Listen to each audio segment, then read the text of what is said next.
அருணகிரி சுவாமிகள் 54வது பாடலிலே திருப்புகழ் 54வது பாடலிலே என்ன கருத்தை சொல்லப் போகிறார் என்று நாம் பார்ப்போம்.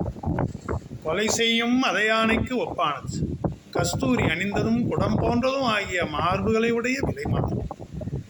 குமுத மலர் போன்றதும் அமுதம் தருவதுமான வாயுதழ் ஊரலை பருகி மனம் உருகி மோக மயக்கம் கொண்டுள்ள நாயேனுடைய என்னுடைய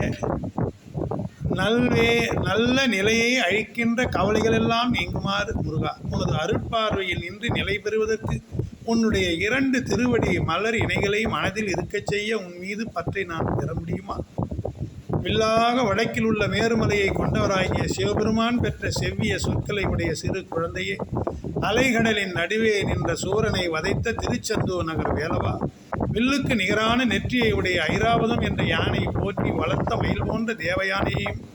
புறப்பெண்ணாகிய வள்ளியையும் விரும்பி மனம் புரிந்த முருகா, வெற்றி சின்னம் அணிந்த பச்சை மயிலிலே ஏறி வரும் குமரா, சுயம்பு மூர்த்தியாகிய வந்த பெருமானே என்றெல்லாம் நம்முடைய அருணகிரி சுவாமிகள் முருகப்பெருமானை வணங்குகிறார். பாடலை நாம் தற்போது பார்ப்போம். கொலை மத கரியனம் முக மதனகிரி கும்பத்தனமானார்,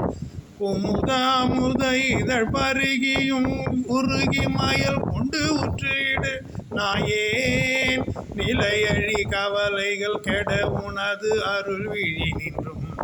இடவேதான், நின திருவடி மலரினை மனதினில் இனி ஒரு நின்பன் பற்று அடைவேனோ சில என வடமலை உடையவர் அருளிய செய்யுள் சிறுபாலா